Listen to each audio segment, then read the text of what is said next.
New York State Department of Agriculture for a couple of years in a program that was working specifically to eradicate Asian longhorn beetle, but we also were monitoring for the spotted lanternfly when it first arrived.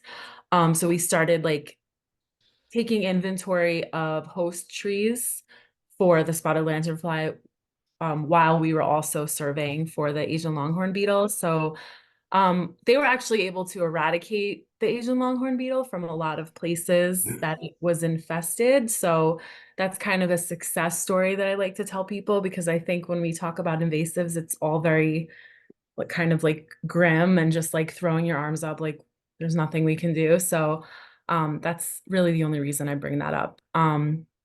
So I'm going to actually turn off my video for the presentation because I'm presenting from home and I don't want any like glitches with the video because we're going to be recording it. So if everybody could just keep their video muted, you're welcome to have your camera on or off, that's fine, but just keep your audio muted.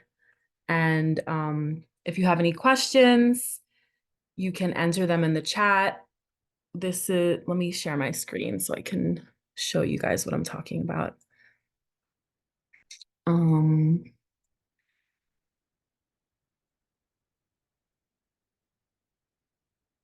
oh, it like disappeared. So it probably looks a little different for you guys. It's probably at the bottom, but this is the chat. So if you have a question, you can enter it in here, and Monica, my colleague, will be monitoring the chat, making sure I don't miss any questions so that I can answer them while they're still relevant. But yeah, if you have any questions, if you want to get my attention, you can just click the raise hand button, or like I said, enter it into the chat. We also have a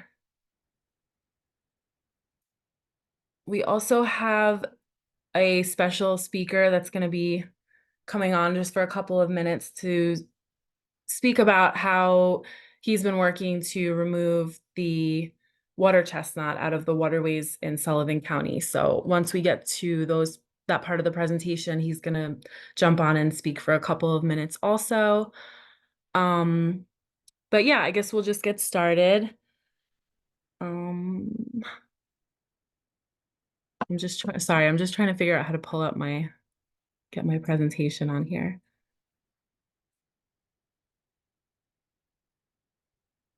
Okay.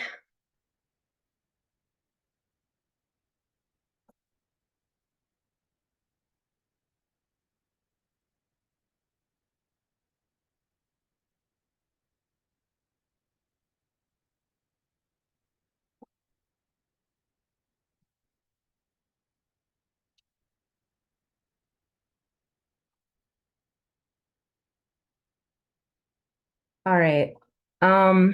So invasive species in Sullivan County.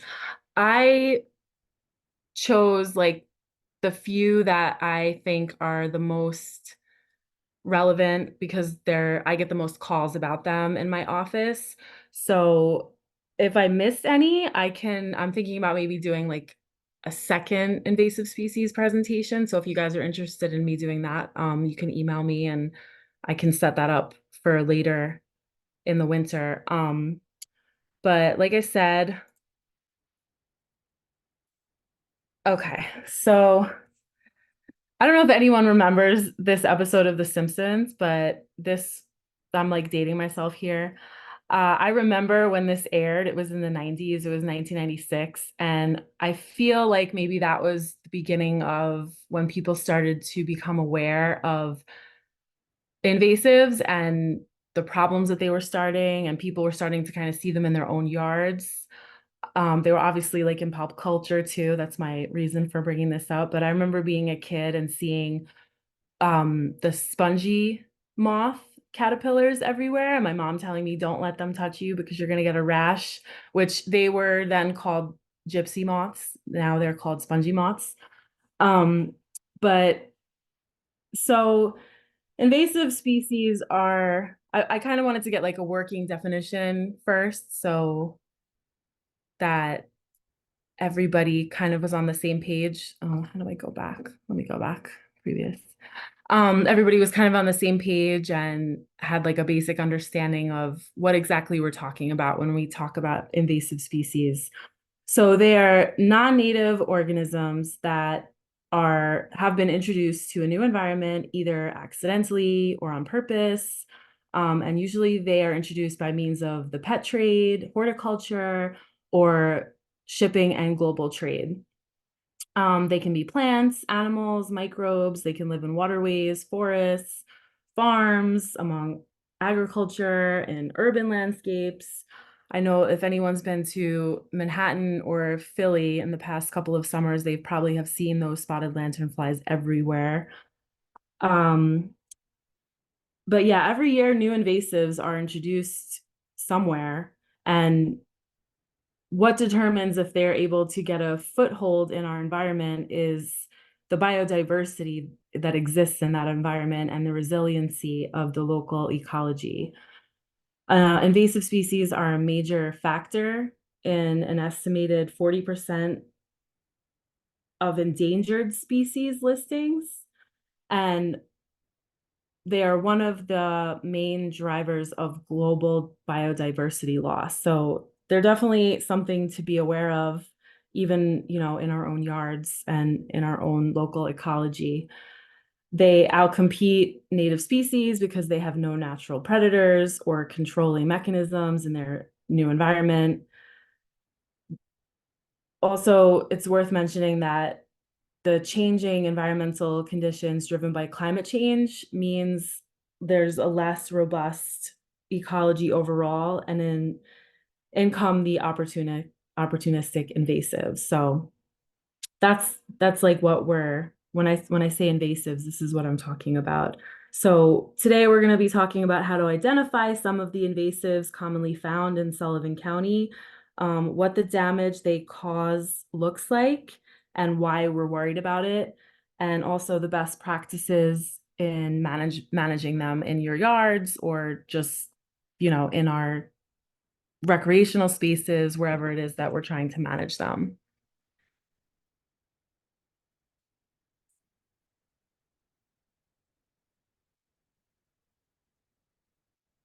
So I'm not going to spend, like I said, I'm not going to spend too much time talking about the Asian longhorn beetle because they're not really posing a threat or a new threat to Sullivan County at the moment.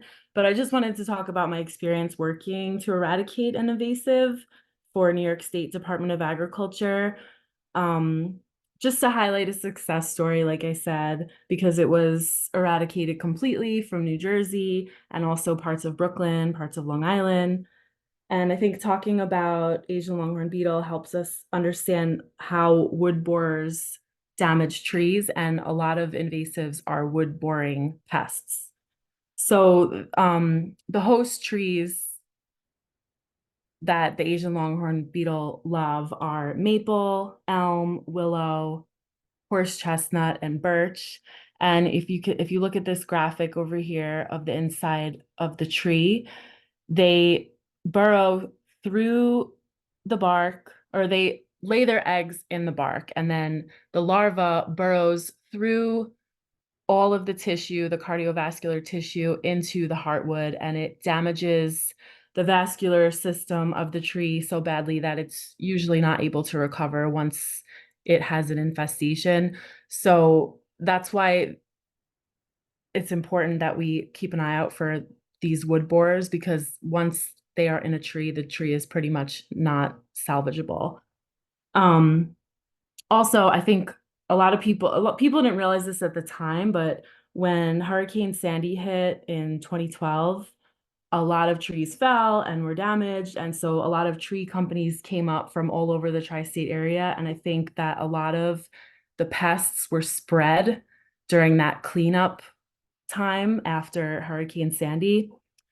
So I always mention that just because it's always, my dad always says like no good deed goes unpunished, but people are spreading. Sometimes people don't realize that they're spreading these, and really awareness is the best way to combat these pests just taking over completely. Um, but yeah, since its discovery in 1996, I mean, now we're in 2023, and I'll show you guys a map in a couple of slides that you'll see where it started and how it's been eradicated. But this is the damage that it does to trees. That's what it looks like. It kind of just looks like somebody shot up a tree. This is like a very bad infestation. They're not always this easy to spot, unfortunately. But yeah, they dig tunnels and galleries through the vascular system. This little picture here that he's pointing to, this is an egg site. So they will chew away and then lay their eggs there and then tunnel through the tree. And this is what their exit hole looks like. It's pretty small. So they're, and sometimes people get them confused with woodpecker damage. So that's something else we'll be talking about throughout the presentation, that there sometimes can be lookalikes or things that look very similar that people might be, oh, like this must be this or this must be the pest, but it's good to have some working knowledge of how to identify these things specifically. So yeah, they make this frass. It kind of looks like sawdust that falls out of the trees, and that's another way to identify them. And then these are just some pictures of me at work when I was doing the survey. So we would have to go, we literally looked at every single host tree in, like, I would say probably like a 20-mile radius on in Long Island. So it was a lot. I mean, we would go in there with teams, but we would do a lot of our work in the winter in the woods because it's much easier to look at a bare tree if you're looking for holes rather than a tree with all the canopy and the foliage. So it was, I mean, I loved my job. It was really fun, but there was a lot of like muck and thorns to get through always. So yeah, this is that map that I was talking about. Um, this shows the areas that, like, New Jersey it was completely eradicated in New Jersey, and Illinois deregulated also. I think all of Brooklyn, all of Queens, all of Manhattan. There's a small part of Long Island that is still infested, you see in central Long Island here. But yeah, so they don't seem to be a threat to Sullivan County at this point. They look like they have it under control. But like I said, they arrived in 1986 and it's 2023. So it's been like a huge undergoing to get them under control. Okay, so now we have the star of the show, the spotted lanternfly. I'm sure that you guys have heard all about these and seen news articles. I don't know if anyone has TikTok. They're all over TikTok, Instagram, Facebook. Everyone's like freaked out about the spotted lanternflies. If you're in Manhattan or Philly, they will literally like jump at you. I've seen really funny videos of them. Um, but yeah, they don't sting or bite people, which is a good thing, but they're just posing a large economic threat to agriculture. So they are definitely something that we want to focus on. They are a leafhopper from Southeast Asia, brought to Pennsylvania in 2012 on a stone shipment from China. Um, the plants get damaged by the loss of sap from stems and leaves, which reduce photosynthesis, and they they make honeydew, which is kind of like their, I guess it's kind of like they're just like depositing honeydew on wherever that they are doing their thing. So once this honeydew gets all over the plants or the trees or whatever that they're on, it promotes the growth of sooty mold. It's a black fungus, and it is damaging, not only damaging to the tree or plant that it's on, but it also attracts a lot of stinging insects like yellow jackets or wasps, hornets, things like that. So if you do have an infestation of spotted lanternfly, you're also gonna have those insects attracted to where you are also. So these are all the at-risk crops You can see on the right, almonds, apples, apricots, cherries, grapes. But honestly, they can put their eggs on anything. Like if you are if you have lawn furniture, if you have a barbecue, a tractor, a lawnmower, they will lay their eggs on anything. And that is how they've been so easily spread because they can just survive on anything. So if they lay some eggs underneath your truck or whatever, and then you're driving from, Pennsylvania to New York or wherever it is that you're going, going camping, seeing family, you could be accidentally spreading them. Sorry, I keep doing that. Their favorite is their favorite host is the tree of heaven, which is a Atlantis osma. Um, it has a look-alike sumac. So I know there's like sumac everywhere up here, and it's kind of easy when they're next to each other, it's really easy to tell them apart. But a lot of people think that they have tree of heaven, but it's sumac. So they love tree of heaven, and that is also an invasive that people want to look out for. Um, so if you look at this image here, this foliage at the top is tree of heaven, and at the bottom, this is sumac. So at first glance, it kind of looks like it's all just one tree, but if you look to the photos on the right, the flowers on the tree of heaven look much different than, oh my God, I keep doing that. They look much different than the sumac. So also the sumac, they have a smooth, no, the sumac has a toothed leaf, and the tree of heaven has a smooth leaf edge. So that's one good way to tell them apart. Also, if you're like up close to the tree and you're able to rip off a branch and kind of like break it, it kind of has like a putrid smell, the tree of heaven. It smells a little bit, some people say it smells a little bit like rotting peanut butter. I don't know what rotting peanut butter smells like, but it kind of has like a nutty, like putrid smell. So that's another good way to identify that.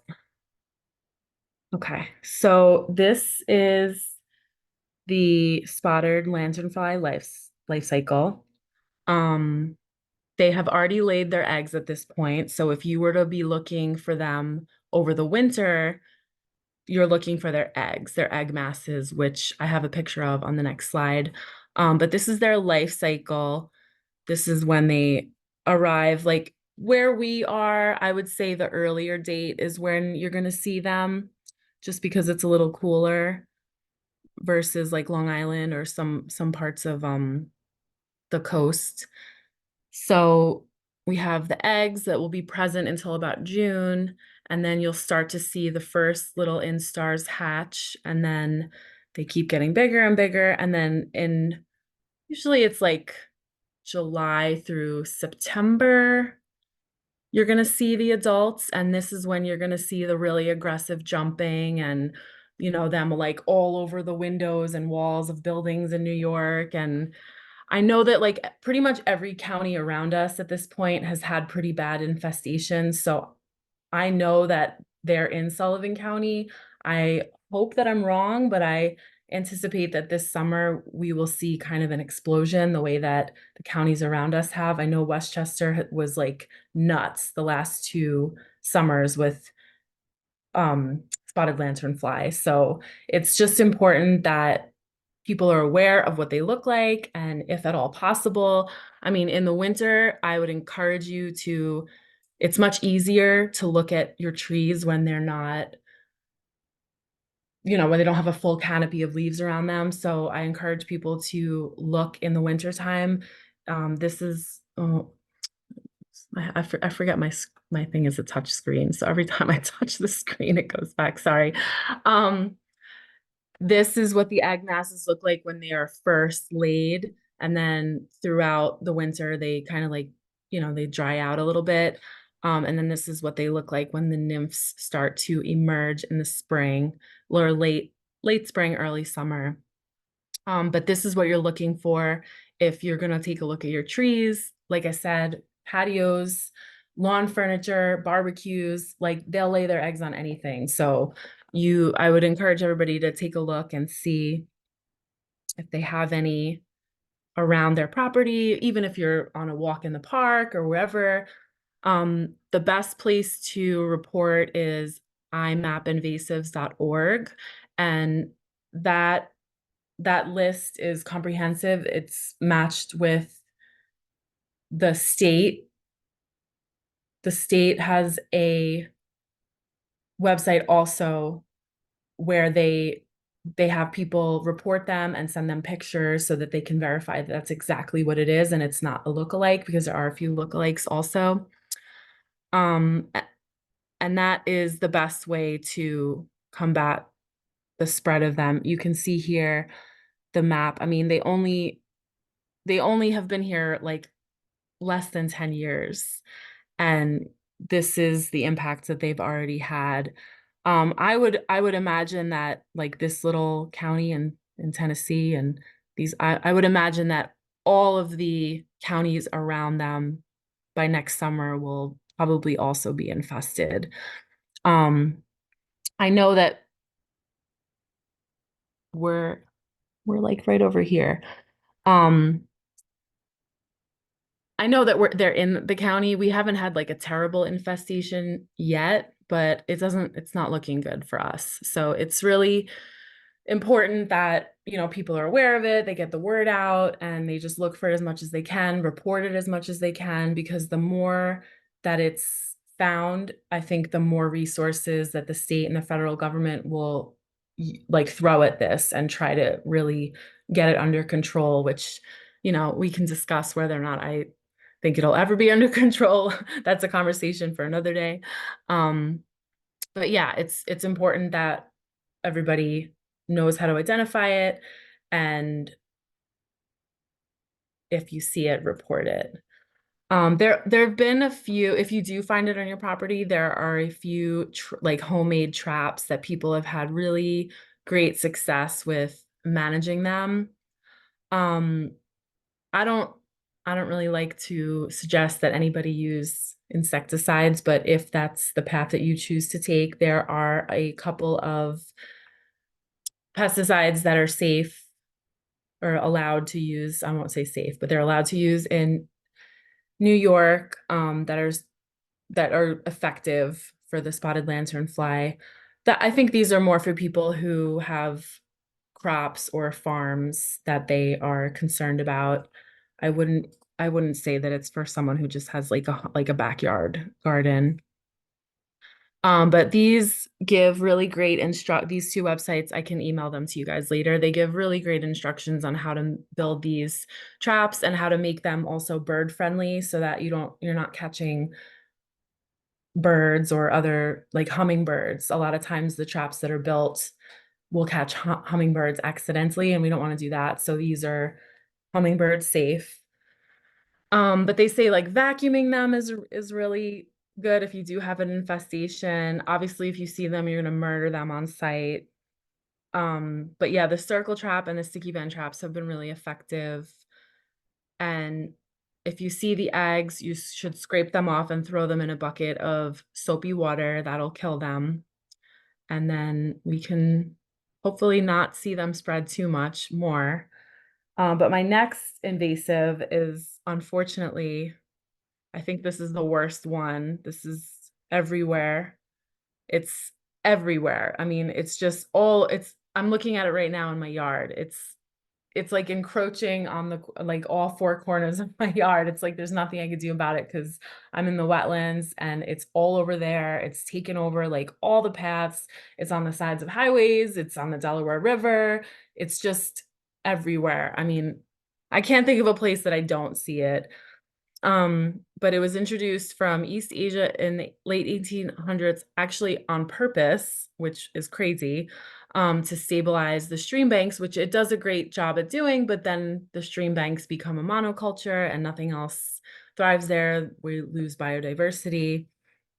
And it's just been like a huge headache. Now they can't even remove it from the Delaware River because if they were, they would just create so many more problems with erosion, and there's really nothing that would be able to take over and take its place at this point. So if you're trying to identify it, I mean, you probably have seen it before. Maybe you recognize it, maybe you don't, but they have these spade or heart-shaped leaves that are pretty easy to recognize, and they have the alternate leaf pattern, so it kind of is like zigzag on the stem. And then they get these, some people say they're beautiful, these little creamy white tiny flower blossoms in late summer, probably about August or so. I don't think there's anything beautiful about these, but maybe I just like know too much. I can't imagine, like I have colleagues that have told me that they've seen people go down to the river and like dig them out to take them home and plant them because they're like, "Oh my God, they're so beautiful." And I'm just like, I don't think they're beautiful at all. Like I don't even understand how you could think it's beautiful, but um yeah, but they have this distinct kind of purple splotching on their stems, and that's how you know that it's the Japanese knotweed. But yeah, they're pretty easy to spot. If you think that you've seen it, you probably have because it's literally everywhere. This is what it looks like in the winter. It kind of has a red like tone to it. But it spreads super easily through water, wind, animals. Their rhizomes are extremely resilient. They grow underground. That's how they grow underground, through rhizomes. They are so persistent that they can destroy roads and house foundations. They can put cracks in your foundations and your roads, which is like insane. But they totally shade out native plants. They become this horrible monoculture and they just like choke out all the biodiversity and all the native species in the area. So yeah, and they thrive in any condition: sun, shade, wet, dry, acidic, alkaline. Like they just will live anywhere. They're so fast growing. They're a huge problem. So I hate that I even have to like post the herbicide thing, but you know, Cornell does recommend that it works to get rid of them. They have a technique. Also, Penn State has done a lot of research on removing it. If you mow it down to the ground, cut it back, smother it with tarps, dig it out. If you do this for like 4 or 5 years in a row, you might get rid of it. But it takes, I mean, it's a lot of work. It's a lot. You can get rid of it, but it takes a lot of elbow grease. And so a lot of people will choose to use herbicides. If you are going to use herbicides on it, don't use it near a waterway. This is the recommended herbicide application from Penn State Extension. They say that it's best to cut it back and then use the herbicides on it. But, you know, if you choose to go that route, you know, I'm Godspeed, but you can get rid of it other ways. There's other ways to do it. It just takes a lot more work. Okay, so now we're going to talk about the water chestnut, which I'm sure you've also seen. It's in like so many waterways up here in Sullivan County. It's an aquatic invasive plant. So it's troubling because if you see their little seed pods, they harden and they become armored. And you can imagine if you're, you know, walking into a lake or a stream to swim and you get one in your foot, it's not going to feel good. But it was introduced to the United States as an ornamental plant also. And it colonizes shallow areas of freshwater lakes and ponds, slow-moving streams and rivers. It negatively impacts aquatic ecosystems, biodiversity, water recreation. It it's like, you know, let me just go back for a second. You see here, it's everywhere. I mean, I live in Hurleyville and it's all over there's like a little pond over there. It's just I see it now that I know what it looks like. I feel like I see it everywhere. So it's kind of like the Japanese maple, but um, I have kind of a local expert who's going to talk for a couple minutes about how he has had success removing it. This is, let me this is the armored seed pod that I was talking about. If you can imagine getting that in your foot would not be pleasant, but if you can see, it just completely covers the the bodies of water that it infests. And it has these, I think they're kind of like bladders that keep the plant buoyant at the top.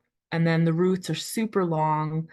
The seed pods live up to 12 years. So even if you eradicate it and then there's no plants at all, if you don't get every single seed out, you might have a problem again in a few years. So yeah, but yeah, like I said, I'm gonna have Andrew speak for a couple of minutes and talk about how he has had success removing it. So I'm gonna mute myself and he should be able to jump on. All right, thank you, Katie. My name is Andrew Calder. I'm the District Director of the State Department of Health for Sullivan County. And we really don't do much at the Department of Health, but as a swimmer and a kayaker, I try to do the best to eradicate this as much as I can. Once it takes over, it expands rapidly, like most of these invasive species. Every one of the plants can drop about 12 more seed pods. And those seed pods, which were in the previous video or previous screen, those get as hard as a walnut shell. So you can step on those with a flip-flop, it'll go right through a flip-flop. So for somebody that's got a beach on a lake or a swimmer, or it just ruins the lake for recreational use. The biggest and most critical thing is once these start in a lake, you've got to remove them as soon as possible before they start spreading. So Loch Sheldrake is one of the lakes that we swim in. And about 5 years ago, I saw probably a 10-foot diameter section of these pods. And over the last 5 years, I've taken them, every one that I've seen out every year. And I'm down to about maybe 5 or 6 plants that came up this year, although they do spread very easily. And I found another pod of about 10 plants. But if you can catch this early enough and remove these plants, you can stop it before it becomes too much of a hazard. This picture is from about 3 or 4 years ago in Morningside Lake. The town loaned us a couple of rowboats, and we filled up 2 full rowboats full of these water chestnuts. And it's gotten to the point where it's a losing battle unless you get a tremendous amount of manpower. And then the hardest thing is you need that manpower to go back to that lake every year for 8, 9, 10 years, maybe 12 years to fully eradicate it. What I think Morningside has done in some of the other lakes, Swan Lake is a terrible example, is you start using, I guess they're called aquicides or maybe pesticides, and then you can sort of control it. I know Swan Lake had a big physical, it looked like a pontoon boat with a big rake in the front, and they were physically removing it in very, very large quantities by the tons. But I know in Sullivan County, I've seen these in Kymesha Lake, Morningside Lake is really taken over. Swan Lake is probably the worst one. Loch Sheldrake is being saved. That's going to be saved, and I will remove all of those before it takes over that lake. But the key thing is if anybody sees these, try to physically remove it as best as you can. If you can shake the nut that's buried in the mud loose by pulling up on the vine, that's the best result. But oftentimes that nut with all those spikes is so buried in the soil and tied up in the other things like the water lilies and in just the mud and the muck and the wood at the bottom that it's impossible. But supposedly, if you remove them for 10 years straight, it should probably completely get rid of them. So I think that's all I really have to add. The key thing is if you see them, remove them before they take hold in the lake. Okay, yeah. Thanks so much, Andrew. That's great. And I mean, I would like to thank you on behalf of everyone that swims or enjoys kayaking or boating or anything. Um, because like he said, it's just they take over and you don't want to use aquicides or herbicides that are, they say they're supposedly safe for water, but yeah, that those big boats that they use to remove them, those are expensive and not everybody has the resources or not every township has the resources for that. So if you can get in there before they become such an enormous problem, that's obviously the best way to combat these things. But yeah, the hand pulling of the rosettes when they first appear, removing as much of each plant as possible. They have the machine harvesting, like he was talking about in Swan Lake. They have this big boat that'll come through and just rip them all out. But again, that'll rip out everything. So if there's anything there that you want there, it's just going to take it out also. Um, if you do take them out, you're supposed to put them in black trash bags and leave them in the sun before you put them in the trash so that they're not viable anymore. And then also, I know a lot of boaters, I think you're supposed to do this anyway. I'm pretty sure they have signage on a lot of water bodies that you should clean your equipment before you like going from water body to water body. Make sure you're inspecting all the stuff that you have that you didn't accidentally bring one of those seed pods with you. But yeah, if you do see it, it's great to also report it to that website again, IMAP Invasives. But thanks again, Andrew. Okay. So Before we now, sorry, go ahead. before we move on from the topic of water chestnuts, we did have a question. Is it better to remove the plant early in the summer before the seed has formed, which I think you touched on a little bit? So I think it's probably best to let it develop a little bit, but before it starts forming seeds, because if it develops enough to where it's strong enough, you might be able to get the seed that's buried in the mud out with it. And that's the best thing.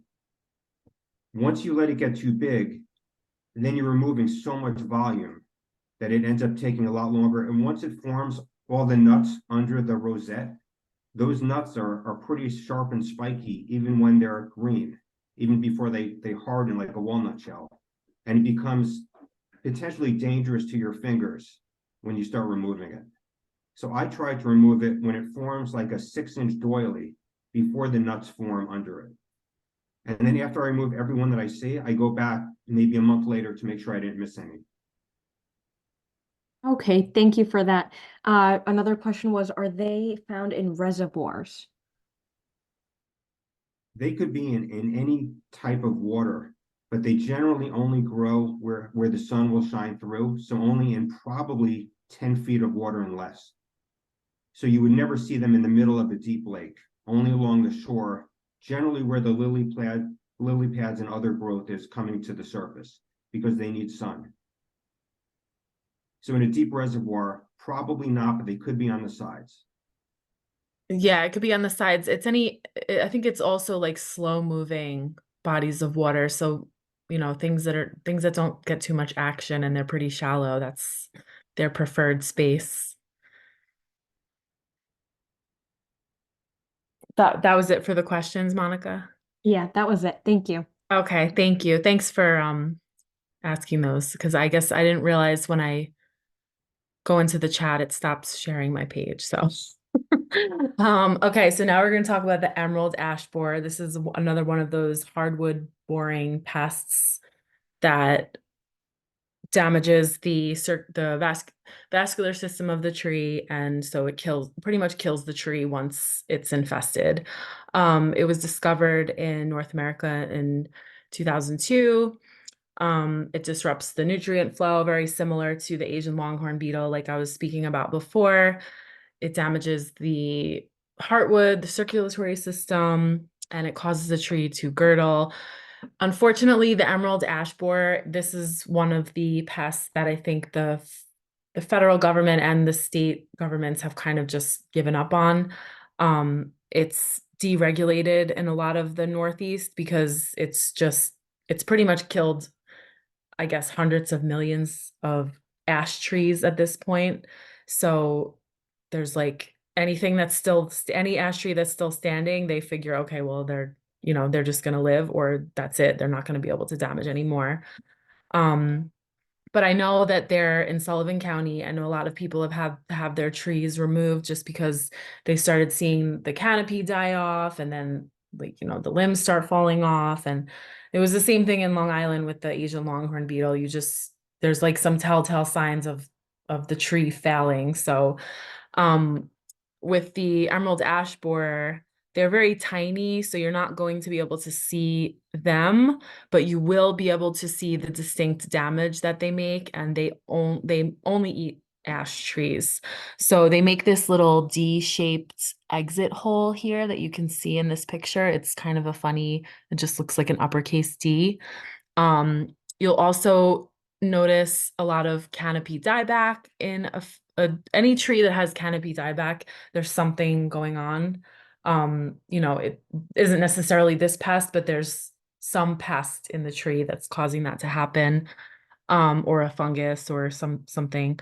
But then they get this vertical splitting that you can see right here. It kind of just looks like the bark like opens up. And they also get this epicormic branching, which is kind of like this sprout that's popping out over here. That's not normal. That means that the tree is in distress. So these things are something that you'll be able to tell from the outside. And again, winter is a great time to look at the bark of trees because you can actually see it. So, if you have, I guess, like, couple times a season or whatever, if you get out and you can inspect and kind of see what's going on, it's a good thing. But they do the same tunneling and build these galleries inside the heartwood and into the trees that kills them. I think once they get infested, it's like a matter of time, depending on how healthy or old the tree is. This is a map of all the infested counties, which is why I think they've given up kind of I mean, not in all areas. Like these areas, obviously it's deregulated because it's come through, it's swept through, and now the damage is done. But it's, the West is now at risk. So the more knowledge that people have and the more they can identify this pest, the better off that will be. As always, you can report it. Don't move firewood. And if you see it, you can send a picture to the imapinvasives.org website, but you see how small they are. You're not really going to be able to identify them by finding them. You're just going to see the damage that they make in the tree.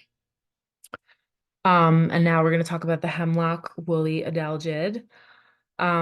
This one is, I think it's like particularly nasty. It reminds me of like, I was an ag inspector in San Diego for a few years, and we always would find scale and sometimes like woolly scale on a lot of the plants out there, and they just are like, so I think they're particularly disgusting.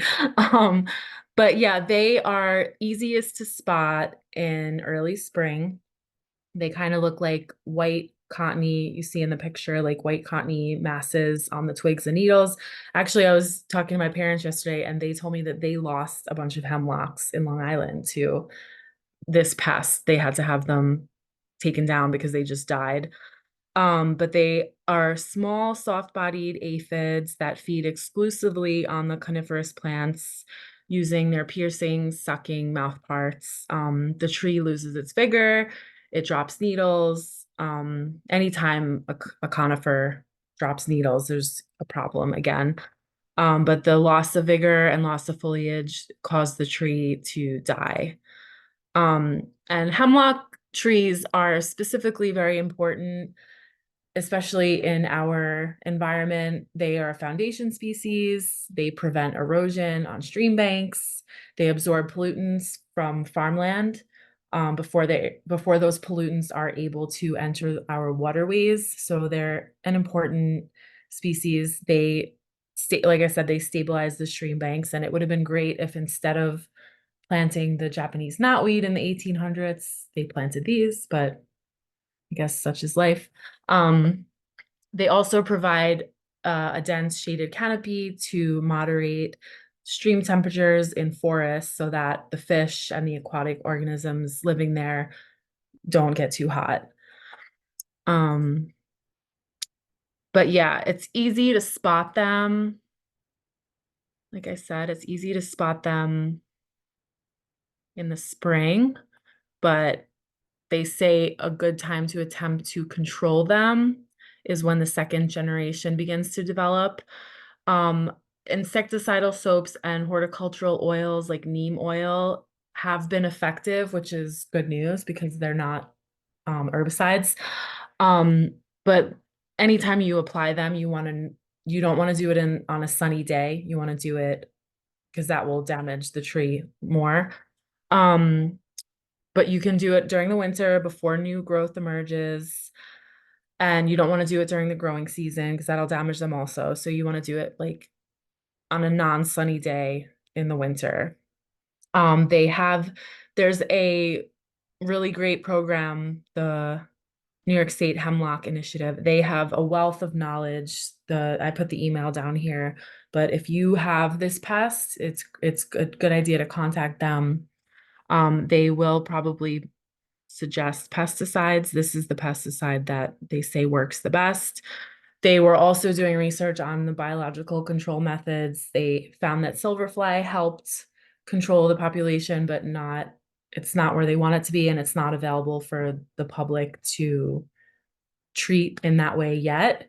So hopefully that comes along and there's more promising solutions for this. But yeah, if you had specific questions, the people at New York State Hemlock Initiative are very helpful. And now we come to the Asian jumping worm, which is like my least favorite. I'm gonna play this video because it's probably the best way to see how to identify them. Earthworms are typically a good thing for soil and for helping plant health, but these are not good. These are bad. The problem with them is that they're very good at processing the nutrients, but they only stay on the surface of the soil. So they stop the nutrients from recycling back into the ground because it just is eroded too easily. One study found that jumping worms can eliminate up to 95% of leaf litter in the forest that they invade. These two pictures are, you can see that the underbrush, the forest floor productivity, the habitat is completely gone on the right, whereas on the left it's still there. I want to play this video. I just have to figure out how to, let me just copy and paste it. Because they show, you really have to see it. You kind of have to see this creature moving to know how to identify it. So I'm going to play this. It's Can Can. Over 50 years of endless Sorry. field.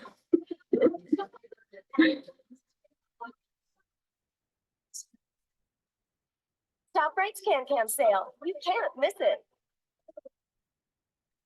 All right, so here's one of the newer Katie, invasives, we can't see the video on your screen. U.S. by. Oh, really? So The slideshow at the moment. this guy over here is a jumping worm, and this is a European earthworm. That's weird. Okay. Both of which are Hold on. technically Sorry. invasives.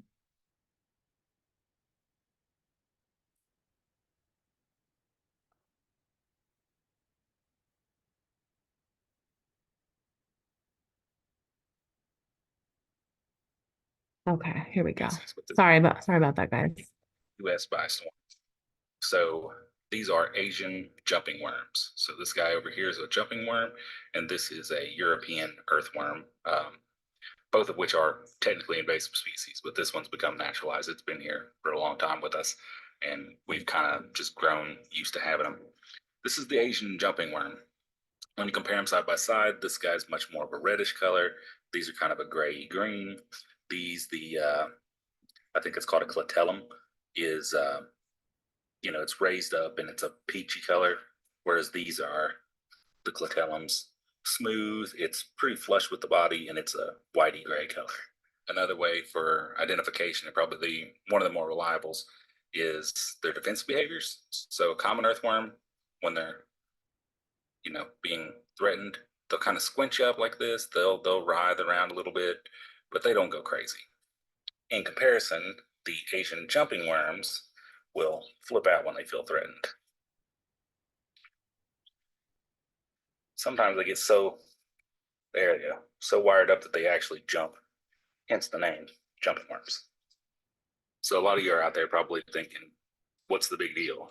They're worms. Yeah, so I just wanted So the problem with you guys to kind of see how they move, because it's very distinct and it's easier to identify them once you see how different they are from the regular earthworm. And you can see that they have that, like he said, they have like that the white clitellum. It's not like the red raised one, it's like a flush white one. Let me just get back to my PowerPoint. I'm wrapping up. I know it's almost 7, so I have just a couple more slides. Sorry. Hope you guys don't mind going over a couple minutes. Share screen. Okay, so yeah, they're also a little bit smaller than the earthworm that we typically see. But this is what the soil kind of looks like if there's an infestation. It kind of looks like coffee grinds, they say. But yeah, bare root planting is super important. Even if you have a reputable nursery, it can't be helped. Sometimes people just get dirty plants. I used to go and do inspections in the most beautiful, cleanest, most reputable nurseries and farms, and once in a while even they would have a pest. It's like it's very difficult to not run into that issue. So bare root planting is really the best way to not spread this pest. That means that when you do buy a plant, you want to take the soil and throw it in the garbage. Don't like throw it in the environment or outside or anything. Throw it in the trash, and just bare root planting is probably better anyway, because if you stimulate the roots, you'll get new growth anyway. Obviously don't use them for fish bait. If you are trying to figure out if you have them and you can't seem to find worms, they say to mix water with mustard seed, and if you pour this into your soil, all the worms will come to the surface, and then you can determine if this is what you have.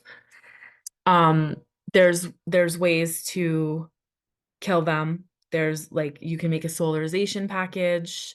It's pretty inexpensive and it's very effective. But if you use like a painter's drop cloth, like a clear one, you should be able to solarize them. And I think once it's at 105 degrees, the eggs will die. And then once they reach temperatures of 150 degrees, it'll kill all remnants of the pest. So this is spongy moth.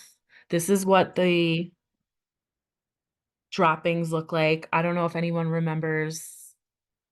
This summer, actually, we saw a big spike. So maybe some people saw it this summer, but these are what the eggs look like. This is what the caterpillar looks like. It has these very distinct blue and red spotting on its back, and they will give you a rash if you touch them, so you don't want to touch them.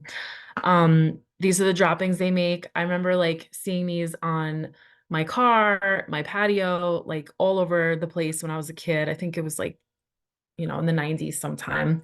It was a bad year for it, so we saw them all over the place. And like I remember looking at the trees in my grandma's yard, and it looked like the bark was moving because there was just so many on the tree. This is what the adult moth looks like. They're pretty distinct looking. This is their life cycle. again, they've already laid their eggs at this point. So if you take a look at your trees and you see these, you want to knock off their egg masses into a bucket of soapy water.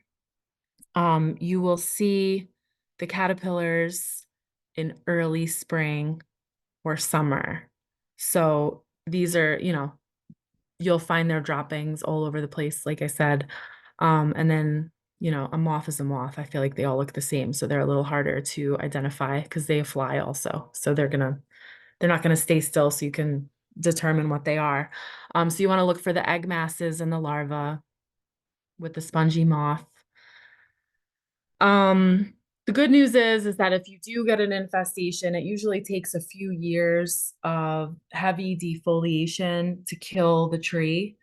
So if you find them, it's not like a lost hope. If you are able to manage them within a year or 2 years, chances are you're not going to lose the tree. But again, you want to knock these egg masses into soapy water. If you do have a tree that's infested, you can make this burlap trap where you kind of put the burlap on the tree and then tie it in the middle with twine and overhang it. Like they'll get caught in between. So you just like fold it over. That seems to be effective. Chemical controls have not been effective against these, so it's not even worth bothering with them. But yeah, keep your trees healthy, and then they are less likely to get invaded by something like this. So these are some links and resources that I can email to everybody who registered. CRISP is a great resource for finding information about invasives. They do a lot of community work on eradicating. Last year, I was trying to work with them to help remove the Japanese knotweed from Callicoon Park, but I ended up having my daughter, so I wasn't able to help them with that. But there's a lot of really great resources, government resources, information that you can find. I wonder if this will work if I just click on it. Oh, it will. Cornell has excellent information on what the problem is, where you can find these pests, how to deal with them, resources of people that will help you to remove them if you have them on your property. There's so many more that I didn't even talk about because I could talk for hours about these because there's so many. This is a huge one in the south. It's called kudzu, and you can see it just completely blankets everything and just smothers everything with this nasty vine. It's all over like Virginia, West Virginia, and it's slowly making its way up here. I actually think there's some on the thruway, but don't quote me on that.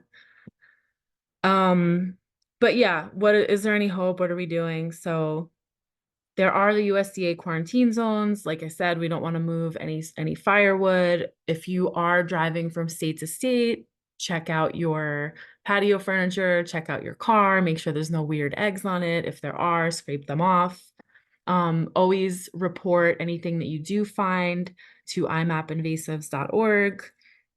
And this is just my plug for planting natives, because if we have a robust, resilient, biodiverse environment, it's much more difficult for these invasives to get a foothold in our local ecology. Like I said, if they had planted hemlocks on the water banks instead of Japanese knotweed in the 1800s, then we wouldn't have these issues we have with the Delaware River. Oak trees are probably the best. Oh, keep doing that. Sorry. Oak trees are the best possible thing that you can plant in the world. They support the most birds, the most insects. They're the greatest supporter of the food web. They're probably the most successful at carbon sequestration of all the trees. They support 900 different species of caterpillars. Jumping worms, the Asian jumping worms I was talking about before, they hate oak leaf litter because it's really hard for them to digest. So when you have an oak tree heavy forest, you don't find the Asian jumping worms there because it's just they're their leaf litter is like too leathery, it's too thick, and it takes too long to degrade for them, so they don't like it. So oak trees, they are like if you're thinking about planting a tree, plant an oak tree. But yeah, the Audubon Society has an amazing native plant list. If you're interested in or looking for different natives that you can plant to help with biodiversity, I always encourage people to have a native garden versus a lawn, because there's so much less work. Who wants to mow their lawn once a week? But yeah, there's great lists of of native species that if we keep planting these, then there'll be no space for the invasives to get a foothold. So also then you're supporting native bees, native pollinators, native hummingbirds, and that's what we want to do. So this is my email, kmg287@cornell.edu. I'm happy to answer any and all horticulture questions, invasive questions. I was thinking about doing, like I said, another presentation because there are many more invasives that are in Sullivan County. So if anybody wants to see that, you can send me an email. And I'm kind of new to this position. I've been building up the horticulture program from, I guess, during COVID, there wasn't really one. So I'm trying to work on offering classes that people are interested in. So if anyone has any suggestions or a class that they'd like to see, I'm happy to take suggestions. But thank you so much for coming, and I hope everybody enjoyed this presentation. And I guess maybe I'll see you again soon.